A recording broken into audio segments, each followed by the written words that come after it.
These days, we are surrounded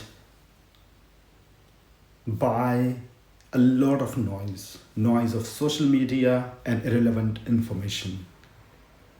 And for that reason, sometimes we are inattentive when we are communicating with other people. And that's where communication gap occurs. For instance, we are responding sometimes just for the sake of responding and not understanding.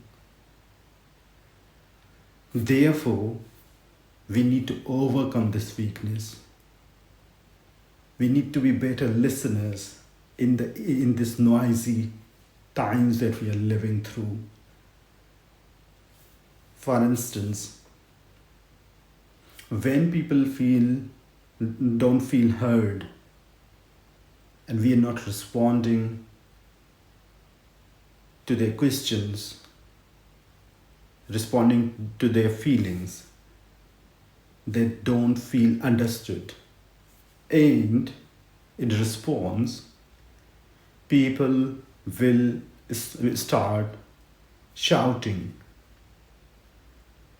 People will start defending themselves. So in order to become a better communicator, better speaker, we not just have to become better speakers, but also better listeners, so that we are able to communicate other people's other people, and also understanding their emotions. Without understanding and addressing the emotions which are woven into words, we can't be good communicators. So when people feel heard, they stop shouting. When people feel accepted, they stop defending. Take the example of ChatGPT. When we are communicating with ChatGPT, have you ever felt bored, resistant, or you were not comfortable communicating with ChatGPT or any artificial intelligence devices? No, you won't. Because whenever we are communicating with those forums, even sometimes our spellings might not be accurate. We have not typed the question properly, but it's still ChatGPT Copilot feels heard, feels understands us well, and they are responding our questions, addressing our questions and concerns accordingly. And most importantly, they are agreeing to whatever we are saying. No matter what we say to those platforms, they will always be respectful, they will always be agreeing. Just take an example. Recently, I typed, "My cat is plotting against me," and ChatGPT replied, "That's entirely possible, but there are some communication strategies."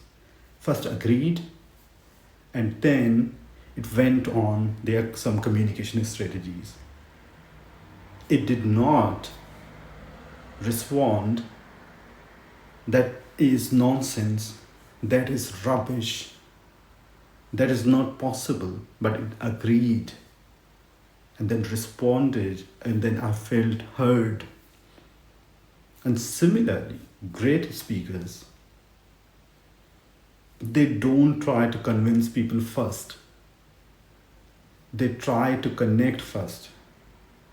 They agree. And agreement does something powerful. First, it lowers defenses. It creates safety and keeps people talking.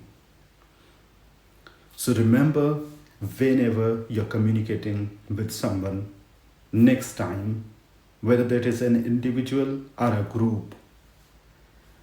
We need to start communicating with in the hope that we will be understanding them in this noisy age, in this distractive, in an age where we are surrounded by so many distractions.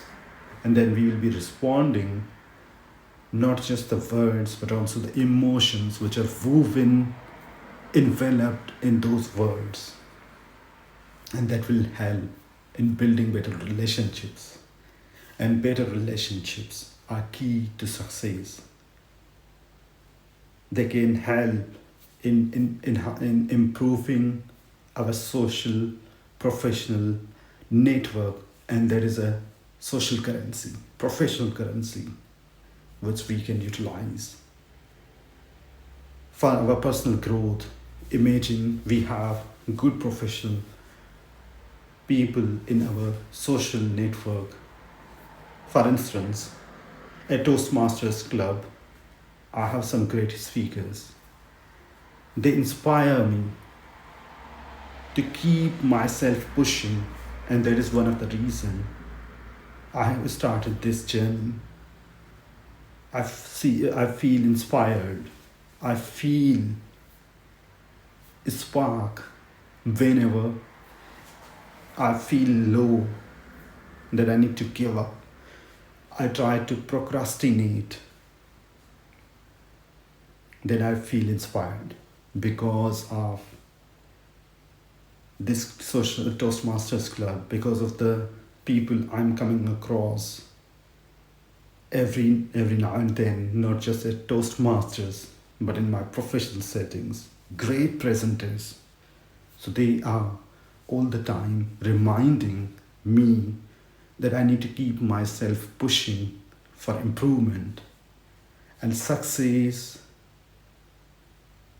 lies in continuously pushing ourselves. So we need to keep pushing ourselves. We need to keep listening and building long-term relationships, and that is the key to success.